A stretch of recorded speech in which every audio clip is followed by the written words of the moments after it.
চশমা museum, a house of world class, জলট্যাক মোড়, বহরমপুর মডার্ন হোটেলের সামনে।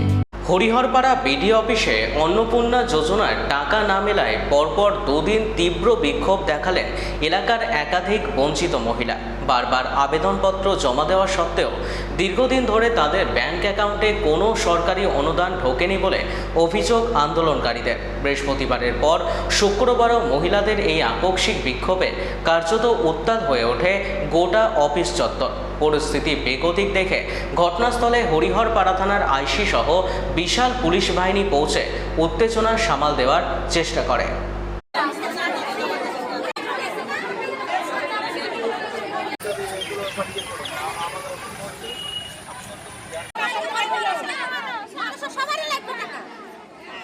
বিক্ষোভ টানা 3 মাস ধরে তো টাইম নিল, 3 মাসে তা 20 তারিখে দেওয়ার কথা ছিল টাকা, সবাইকে দিব তা বললো। এবার সেই টাকাটা তো দিল না কাউকে, তাহলে তার জন্য আমরা 3 মাস হয়ে গেল, 3 মাসের ভিতরে আমরা 1 টাকা পাচ্ছি না, তাহলে তো আমরা বিক্ষোভ দেখাবোই। অন্নপূর্ণা ভান্ডারের টাকা আমরা 1 পাইনি, 3 বার হয়ে গেল। নামের ভুল এসে না হয়েছে, তা আমরা ভুলটা কালকে আমরা সংশোধন করেছি, ওটা জমা দিয়েছি। ওটা বলছে এখন এখানে বলছে যে আপনারা ক্লেম করেন না, ক্লেম তো আমরা করবো কালকে। আমরা টাকা চাইছি, আর না হলে বন্ধ করে দেন, সবাইকে দেওয়া বন্ধ করে দেন, সবাইকে দিলে আমার ছেলে হ্যান্ডিক্যাপ। আমি পাঞ্জাবে থাকি, আমি ওখান থেকে এসে ভোট দিয়ে গেছি। আবার এখানে 1 মাস পর আবার আমি যে জুন মাসে অ্যাপ্লাই করেছি, সেটা আমার লিখে দিয়েছিলাম, লাগেনি। আবার এখানে এসেছি, এসে আর এখানে স্যালাইন টেনে আসলাম। রবিবারে গেছিলাম হসপিটালে, ভর্তি 1 টাকা পাইনি। আমি চাইছি যে আমার টাকাটা পেলে ভালো হতো। আমার সংসারে আমার অসুস্থ, আমি ওষুধ কিনে খাই, আমার ছেলে অসুস্থ, আমার ছেলে হ্যান্ডিক্যাপ, কাজ করতে পারে না, স্বামীও অসুস্থ, ধরো আমাদেরকে টানতে হয়। পাইনি কেন? আমি তো লিখে দিয়েছিলাম, লিখে দিয়ে আমি টাকা পাই। আমি চাইছি যে আমার টাকাটা দেওয়া যা, আমাকে দিলে আমার হেল্প হয়। আমার স্বামী ছেলে কাজ করতে পারছে না, আমার অসুস্থ বাড়িতে। কি নাম আপনার? সুমিতা ঘোষ, আমি পাঞ্জাবে থাকি। আমরা রুকুনপুর থেকে এসেছি। কোথায়? রুকুনপুর থেকে এসেছি ভিডিও অফিসে। হ্যাঁ। বিক্ষোভ করছেন কেন?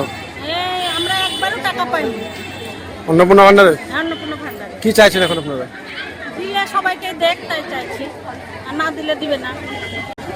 একজনকে দিবে না, এটা তো হয় না।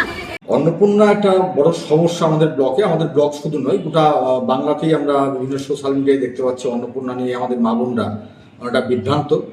কারণ আমিও এই বিষয়ে, আমি নিজেও কিছুটা বিভ্রান্ত। কারণ গত পরশু বা তা যেদিন আমাদের টাকার ছাড়ার কথা ছিল, তার আগের দিন পর্যন্ত যাদের অ্যাপ্রুভ দেখাচ্ছিল, হঠাৎ করে যেদিন টাকা ছাড়ার দিন সেদিন দেখা যাচ্ছে আন্ডার এনকোয়ারি। এই যে হঠাৎ করে অ্যাপ্রুভড যেটা ছিল সেটা অপশন চেঞ্জ হয়ে গেল, বা অপশন যেটা অন্য শো করছে যে ইনকোয়ারি করে দেখা হবে, এই ধরনের, তাতে আমরা গোটা ব্লকই আমরা বিভ্রান্ত, আমাদের হতাশ। তো আমরা জেলাতেও যোগাযোগ করেছি, জেলাও এই বিষয়ে কোনো সদুত্তর দিতে পারছে না। তারা বিভিন্নভাবে হয়তো বলার চেষ্টা করছেন যে আবার তারা যেখান থেকে অ্যাপ্লাই করেছিলেন, যে কম্পিউটার থেকে বা যেখানে বিএসকে থেকে, সেখানে আবার ঘুরিয়ে সেটাকে আবার অ্যাপ্লাই ঠিক নয়, ভেরিফিকেশনের জন্য সেখান থেকে বলা হচ্ছে, এবং আমাদের অফিসে সেটাই বলছে। কিন্তু এটা নিয়ে আমরা সবাই খুব বিভ্রান্ত, এবং মা বোনেরা চরম হতাশ।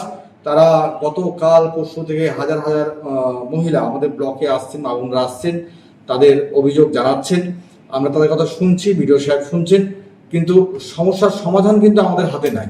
আমরা জেলায় জানাচ্ছি, জেলাও এ বিষয়ে কোনো সদুত্তর দিতে পারছে না।